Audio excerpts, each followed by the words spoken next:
بسم اللہ الرحمن الرحیم۔ محترم ناظرین،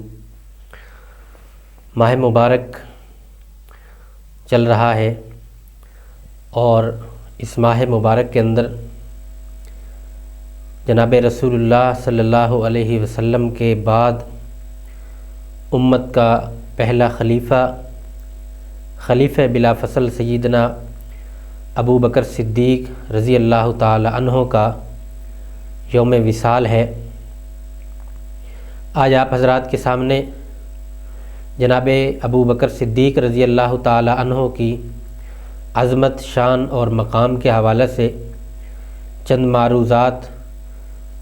آپ کے گوش گزار کرنی ہے کہ آخر وہ کیا شخصیت تھی، ان کا کیا مقام اور مرتبہ تھا، پروردگار عالم نے ان کو کون سی عظمت سے نوازا تھا اور آج تک وہ ایک بہترین مقام اور منصب پر فائز ہیں اور صبح قیامت تک انشاءاللہ آپ کا مقام اور مرتبہ کوئی کم نہیں کر سکتا۔ جناب ابو بکر صدیق رضی اللہ تعالی عنہ وہ واحد شخصیت ہیں کہ جنہوں نے بچپن سے لے کر تا دم آخر جناب رسول اللہ صلی اللہ علیہ وسلم کا ساتھ نبھایا۔ وہ زمانہ نبی علیہ الصلاۃ والسلام کے نبوت کے اعلان سے پہلے کا ہو یا جوانی کا زمانہ ہو یا 40 برس کے اندر نبی علیہ الصلاۃ والسلام نے اعلان نبوت فرمایا اس کے بعد کا زمانہ ہو، وہ مشکل گھڑی ہو یا آسان گھڑی ہو، ہر حالت میں جناب صدیق اکبر رضی اللہ تعالی عنہ نے نبی علیہ الصلاۃ والسلام کا ساتھ نبھایا۔ حتیٰ کہ معراج کی رات جب نبی علیہ الصلاۃ والسلام واپس تشریف لانے لگے،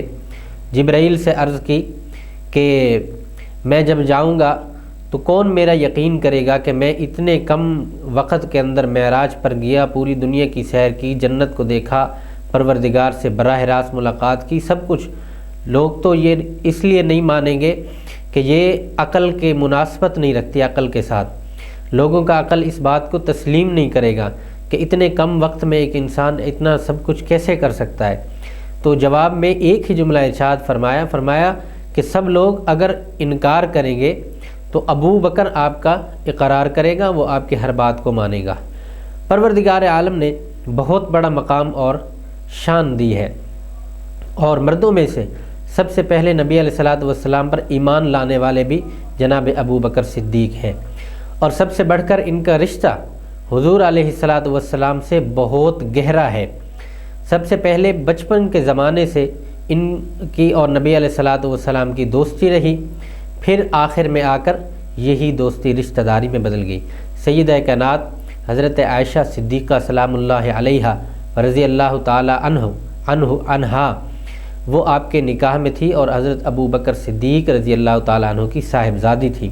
یہ بہت بڑا رشتہ ہے، بہترین رشتہ ہے۔ ظاہر ہے آج کا رواج بھی یہی ہے کہ لوگ رشتہ وہاں کرتے ہیں جہاں محبت ہو، لوگ رشتہ وہاں کرتے ہیں جہاں عزت ہو۔ نبی علیہ الصلاۃ والسلام کو ابو بکر سے اتنی محبت تھی کہ ان کی بیٹی کا رشتہ قبول فرمایا۔ اور بھی بہت ساری مناسبتیں ہیں، بہت بڑے بڑے مقام ہیں، اور سب سے بڑا مقام یہ ہے جس پر آ کر سب کچھ ختم ہو جاتا ہے، سب کچھ جو ہے اینڈ ہو جاتی ہے، اس کی حد جسے حد کہہ لیں وہ آ جاتی ہے کہ لوگ مرتے ہیں ان کو قبر کی طرف لے جایا جاتا ہے، لوگ مرتے ہیں ان کو زمین میں دفن کرنے کے لیے لے جایا جاتا ہے۔ جناب ابو بکر صدیق رضی اللہ تعالیٰ عنہ کا انتقال ہوا، آپ کو زمین کی طرف نہیں بلکہ جنت کی طرف لے جایا گیا۔ نبی علیہ الصلاۃ والسلام نے ارشاد فرمایا تھا ما بین بیتی و ممبری روضۃ من ریاض الجنہ، لوگوں میرے ممبر اور میرے حجرے کے درمیان کا جتنا زمین کا ٹکڑا اور حصہ ہے پروردگار نے اس کو جنت بنا دیا ہے۔ تو نبی علیہ الصلاۃ والسلام کی تدفین بھی اسی جنت کے ٹکڑے میں ہوئی ہے، اور جناب ابو بکر صدیق رضی اللہ تعالیٰ عنہ کی تدفین بھی وہیں نبی علیہ الصلاۃ والسلام کے ساتھ جنت میں ہوئی ہے۔ گویا لوگ اپنی قبر کی طرف جانتے ہیں، جناب صدیق اکبر وہ شخصیت ہیں ان کو مرنے کے بعد لوگوں نے جنت کی سپرد کیا اور جنت کی طرف لے کر گئے۔ آج تک وہ نبی علیہ الصلاۃ والسلام کے ساتھ جنت میں آرام فرما ہیں، صبح قیامت تک انشاءاللہ وہ وہیں رہیں گے۔ لوگ جتنا مرضی کوشش کریں جناب ابو بکر صدیق کے مقام اور مرتبے کو کم نہیں کیا جا سکتا، اس کو جھٹلایا نہیں جا سکتا، اس پر سمجھوتا نہیں کیا جا سکتا، اس کا انکار نہیں کیا جا سکتا۔ دعا ہے اللہ رب العالمین